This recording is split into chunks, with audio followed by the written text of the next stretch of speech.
Career politician नहीं हूँ मैं। ऐसा नहीं है कि जीवन में राजनीति के अलावा कुछ और नहीं किया है, या जीवन का स्रोत आर्थिक या अदरवाइज राजनीति है। मैंने पढ़ाई की, काम किया, काम में सफलता प्राप्त की। चूंकि परिवार में राजनीतिक लेगेसी रही है, रुझान हमेशा से राजनीति के प्रति था।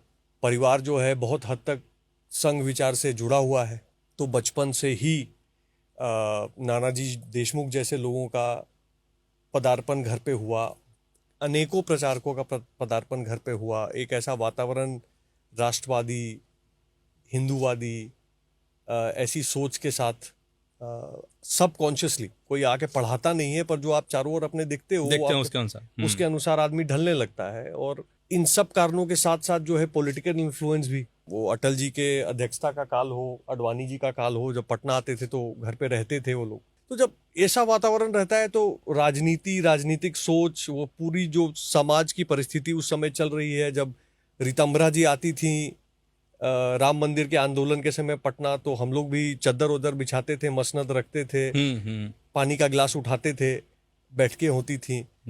उसके बाद का समय आया, बिहार में पहली बार 96-98 के चुनाव में बीजेपी को एक बढ़त मिली, तो वो भी चुनाव कैंपेन कैसे चलता है, क्या चीज़ें होती हैं, बूथ क्या क्या कहते हैं, बूथ कमेटी क्या होती है, तो ये मतलब इन सब चीज़ों से आपका परिचय शुरू में हो जाता है। तो बाद में जब एक ऐसा अवसर आया जीवन में कि 2013 में कायदे से ऐसे जुड़ा हुआ तो था, आते जाते सदस्य भी था बीजेपी का, लेकिन 2012-13 में फॉर्मली डिसाइड किया कि कुछ करना है। और उस समय मोदी वेव भी देश में प्रचंड रूप में था, और मैं सौभाग्यशाली हूँ कि उस कैंपेन में मुझे काम करने का अवसर मिला। वो हुंकार रैली पटना की हो, या 14 की फेमस जो इलेक्शन कैंपेन वो मोदी जी की, देश नहीं झुकने दूंगा, अब की बार मोदी सरकार, उसमें काम किया। फिर धीरे धीरे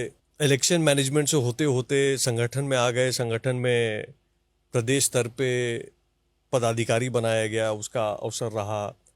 4-6 जिलों में संगठन निर्माण का, संगठन के साथ जुड़ के काम करने का अवसर मिला। फिर धीरे धीरे आदमी लग जाता है, फिर पता ही नहीं चलता कि मतलब हर एक चीज जीवन में योजनाबद्ध तरीके से नहीं होती है, कुछ चीजें लिखी होती हैं। तो